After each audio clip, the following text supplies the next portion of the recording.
Hello friends, welcome back to our own channel wealth growth. तो friends, कुछ दिन पहले हमने जेंसर टेक्नोलॉजी स्टॉक को हमने यहाँ पे आपके लिए सजेस्ट किया था, इसका एनालिसिस हमने किया था। देखिए, ये स्टॉक एआई से काम करता है, एआई से रिलेटेड है ये स्टॉक, तो इसीलिए मैंने एआई के स्टॉक आपके साथ डिस्कस किए थे।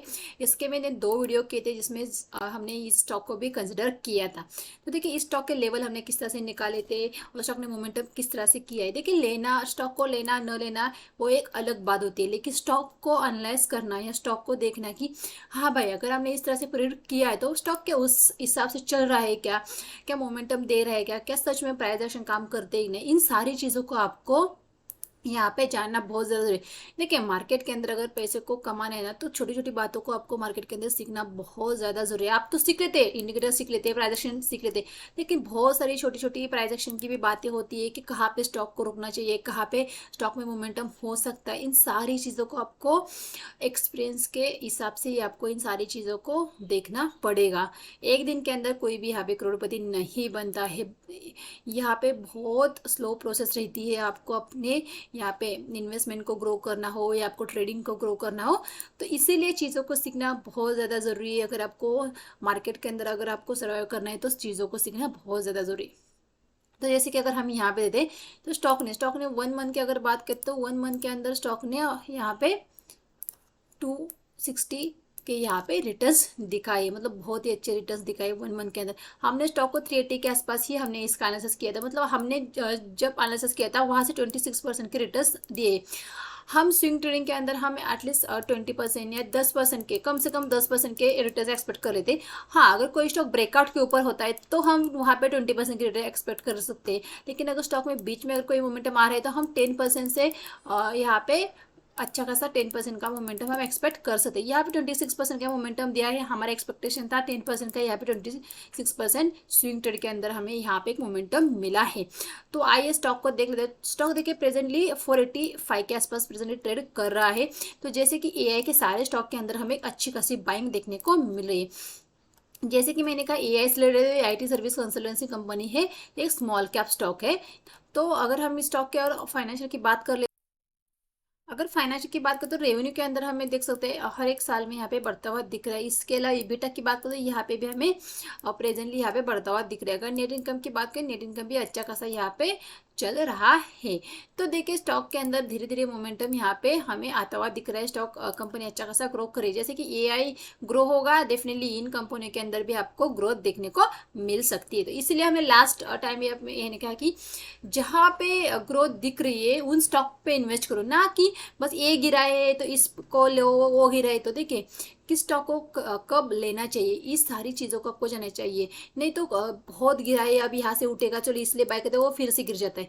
तो ये ऊपर है तो यहाँ से और कितना ऊपर जाएगा, लेकिन वही स्टॉक और ऊपर जाता है। तो देखिए, चीज़ों को समझ के बाय करना चाहिए। नीचे गिरा है इसीलिए बाय नहीं करना है।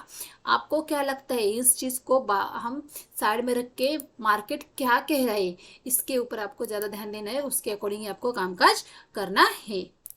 होल्डिंग की अगर बात करते हैं तो ये देखिए 49% की यहाँ पे प्रोमोटर की होल्डिंग है, मतलब अच्छे खासी प्रोमोटर की होल्डिंग दिख रही है स्टॉक के अंदर। इसके अलावा अगर म्यूचुअल फंड की यहाँ पे 16% की यहाँ पे म्यूचुअल फंड की होल्डिंग हमें देखने को मिल रही है। अगर यहाँ पे एफआईएस की 12% के आसपास और रिटेल की 20% के आसपास की होल्डिंग हमें स्टॉक के अंदर देखने को मिल रही है। तो चाहिए चार्ट पे देखते हैं कि चार्ट के ऊपर हमें किस प्राइस पे हमने इसको एनालिसिस किया था कि कहाँ तक जाएगा, किस तरह से हमने पूरी डिटेल यहाँ पे देखी थी। आइए उसे देख लेते। तो अगर हम यहाँ पे देखेंगे तो देखिए, यहाँ पे हमने चार्ट लगा के रखा है, हमने 1 डे के टाइम फ्रेम लगा के। यहाँ पे जब स्टॉक ट्रेड कर रहा था तब हमने एनालिसिस किया था कि हमें किस तरह से यहाँ पे कामकाज करना है। तो देखिए, यहाँ पे जब स्टॉक कामकाज कर रहा था तो मैंने क्या कहा था, यहाँ पे कुछ कंट्री को बाय करेंगे, या तो ये जो स्विंग है इसके नीचे हम कुछ कंट्री को बाय करेंगे। अगर नीचे आ जाता है डेफिनेटली ये जो स्विंग बनी है सपोर्ट का काम करेंगे, फिर से इस यहाँ से बाउंस हो सकता है। तो यहाँ पे कुछ कंट्री को क्यों बाय करेंगे, अगर ऊपर की तरफ मोमेंटम हो जाते तो वो हमसे मिस ना हो। तो इसलिए, और जो ट्रेड करना चाहते हैं तो उनके लिए मैंने क्या था, जो इन्वेस्टमेंट के लिए तो हमें हर एक प्राइस पे एक डिप में बाय करना चाहिए, लेकिन जो यहाँ पे अगर एक स्विंग ट्रेड के लिए प्लान करते हैं तो डेफिनेटली हाई के ऊपर बाय कर सकते हैं। डेफिनेटली एक अच्छा खासा 550 तक का मोमेंटम हम इस स्टॉक के अंदर एक्सपेक्ट कर रहे थे, क्योंकि जो प्रीवियस हाई लगा था वो 550 के आसपास लगा था।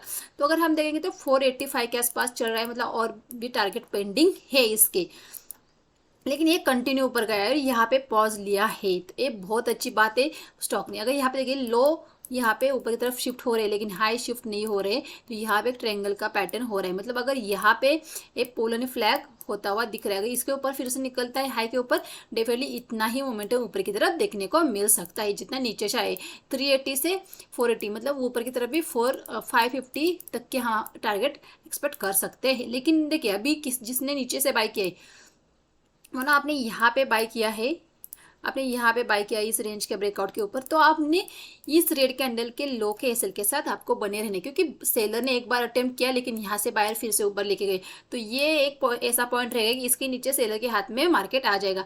तो इसके ऊपर निकलता है तो डेफिनेटली बहुत अच्छा मोमेंटम आ सकता है। तो इसके एसएल से आप स्टॉक में बने रह सकते हैं 550 के टारगेट के लिए। लेकिन इसके नीचे जैसे ही निकलेगा, इसके नीचे जैसे ही निकलेगा, आपको अपने एसएल को लेके निकलना है, ट्रेलिंग एसएल के साथ निकलना है। मतलब कुछ क्वांटिटी को यहाँ पे हमें डेफिनेटली बुक करना है। बहुत बार ऐसा हो जाता है कि हमें प्रॉफिट तो मिल जाता है लेकिन हम उसे बुक नहीं कर पाते, तो ये गलती बिल्कुल नहीं करनी है। प्रॉफिट घर लेके आना है, अगर कमाया है डेफिनेटली बिल्कुल भी नहीं छोड़ना है। बहुत अच्छा यहाँ पे मार्केट ने काम किया, बहुत अच्छा मोमेंटम है। कंटिन्यू अगर देखेंगे, ये यहाँ पे आपको निकलने का मौका ही नहीं दिया, कंटिन्यू ग्रीन कैंडल के साथ मार्केट ने कामकाज किया है। बहुत अच्छा मोमेंटम इस स्टॉक के अंदर हमें मिला है। देखिए आप इन्वेस्टमेंट के तौर पर भी स्टॉक को रख सकते हैं। आप क्या कर सकते, डिप में बाय करके इसे पिरामिडिंग कर सकते हैं और अच्छी खासी क्वांटिटी को आप इस स्टॉक के होल्ड कर सकते हैं। तो डेफिनेटली आपको पॉइंट सारे क्लियर हो चुके हैं कि कहाँ तक आपको रुकना है। अगर आपने स्विंग के लिए लिया है तो आपको एसर को किस तरह से ट्रेल करना है। तो गाइस वीडियो अच्छा लगा तो वीडियो को लाइक कीजिए, चैनल को सब्सक्राइब कीजिए, तो इसी तरह से आपको नॉलेजेबल वीडियोस मिलते रहेंगे। Thank you.